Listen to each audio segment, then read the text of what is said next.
Sir, तो जैसे अभी आपने मुझे हेवी ब्लीडिंग का केस बताया कि हेवी ब्लीडिंग था और उनका कर्मा भी रिलेटेड था इसलिए हुआ, तो ऐसी सर क्यूरियोसिटी आ रही है मेरे अंदर से और एक सवाल आ रहा है सर कि ऐसा कभी केस आया कोई आपके पास कि जिनको ब्लीडिंग ही नहीं हुआ कभी, जैसे कि बोलते हैं ना जब मेंस्ट्रुएशन स्टार्ट होता है फीमेल्स में, तो ऐसा कोई केस आया आज तक जो कभी मतलब ब्लीडिंग हुआ ही नहीं उनको कभी? Okay, so you want to say कि मेंस्ट्रुअल साइकिल अभी तक जनरेट ही नहीं हुआ, जनरेट नहीं हो एज पाया ऑफ 13-14? Yes yes. ओके, ऐसे केस भी हुई है। इस केस को अगेन कर्मज में डालना चाहिए नहीं डालना चाहिए मुझे पता नहीं, पर ये केस तो पक्का कर्मज थी जो मैं बताने जा रहा हूँ। मुझे आज भी आते हैं, मुंबई की केस है ये एक। इस केस को हैंडल किए हुए लगभग 12 साल हो चुके होंगे आज। ओके। तो मेरे उस एज में, जब मेरी भी एज आज से 12 साल पहले काफ़ी कम हुई होगी, यस, बट ऑब्वियस है, और तभी इतना एक्सपीरियंस नहीं था। जब मैं अभी कर्मज सीख रहा था और इस कर्मज वैदिक की कैटेगरी में एंटर कर चुका था रिसेंटली, ये उस समय की केस है। वो जो लड़की थी ना, उसकी एज अराउंड 14 ईयर्स समथिंग थी, एंड उसकी हिस्ट्री में ये देखा गया था कि एक बार वो घर में चक्कर आके गिर गई, राइट, एंड उसे हॉस्पिटलाइज किया गया। हॉस्पिटलाइज करने के बाद जब जाके वहाँ उसकी सभी ऑफ कोर्स स्क्रीनिंग होनी है, टेस्टिंग होनी है, MRI and everything was normal. Okay, but वहाँ पे एक चीज पता चली कि उसकी शुगर लेवल बहुत हाई थी। That was around 500 plus oh my God, at the age of 14। बहुत ज्यादा हो गया है तो। एंड उसमें कीटोन्स फॉर्म हो गए थे और उसकी वजह से वो कोलैप्स हो गई थी। उसे आईसीयू में हॉस्पिटलाइज किया गया था। आई थिंक 13 या 14 डेज में वो नॉर्मल होकर घर पे भी आ गई। बट अभी उसके पीरियड्स जनरेट नहीं हुए थे। मेरे लाइफ के शुरुआत के दिन थे, तो ऐसे केस का मेरे पास आना वैसे मेरे लिए काफी चैलेंजिंग था। सौभाग्यवश उन फैमिली को मैं बहुत अच्छे से नहीं, बट ऐसे नहीं था कि उस फैमिली को जानता नहीं था, मैं काफी अच्छे से जानता था, क्योंकि वो मेरे किसी रिलेटिव के बहुत अच्छे फैमिली फ्रेंड थे। तो घर के व्यक्ति के स्वभाव मुझे पता चल चुके थे। इंसान के ना अच्छे और बुरे दोनों कर्म होते हैं, बट यहाँ पे बुरे कर्म अगेन आपके बच्चों को भी लागू पड़ते, इसके बहुत अच्छा ही एग्जाम्पल है।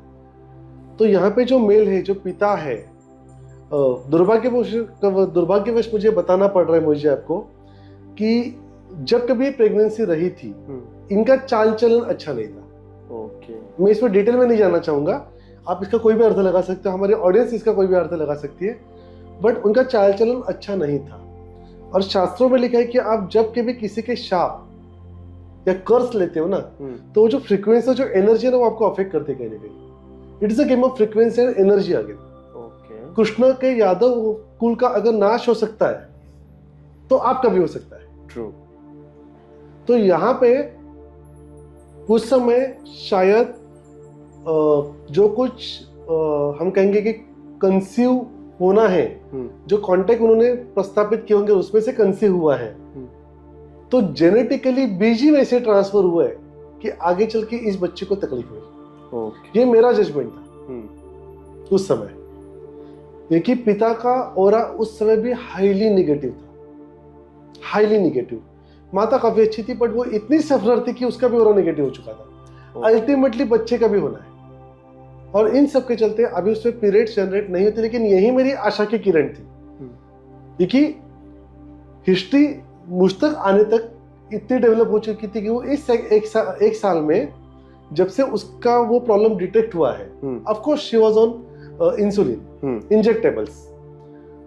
तो इंजेक्टेबल्स स्टार्ट तो हो चुके हैं, एंड जब कभी उसकी शुगर हाई होती है, कीटोन्स फॉर्म होती है, वो कोलैप्स होती है, उसे आईसीयू में भर्ती किया जाता है।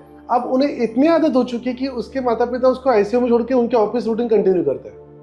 इनकी उतनी उन्हें उसकी आदत हो चुकी है। एक आशा की किरण थी कि शायद अगर इससे पीरियड जनरेट हो जाए तो हम इस शुगर डायबिटीज को, जुवेनाइल कह सकते हैं, आई रियली डोंट नो, इसे हम रिवर्स कर सकते हैं। एक आशा की, क्योंकि हार्मोनल चेंजेस होने की एक संभावना है।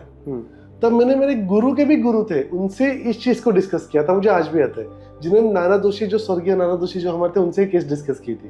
ओके। और उनसे हमने पूछा था कि इस तरह की चीजें हमें दिखी है, मुझे एक संभावना लग रही है कि अगर उसके पीरियड जनरेट होते जबकि अब तक एज ऑफ 14 वो जनरेट नहीं हुए हैं, अगर हम उसे जनरेट कर पाए तो ये शुगर नॉर्मल आ सकते हैं। उनका भी यही मानना था, बट सब्जेक्ट टू दैट किस तरह के कर्म उसके जेनेटिक्स ने कैरी फॉरवर्ड किए। ओके।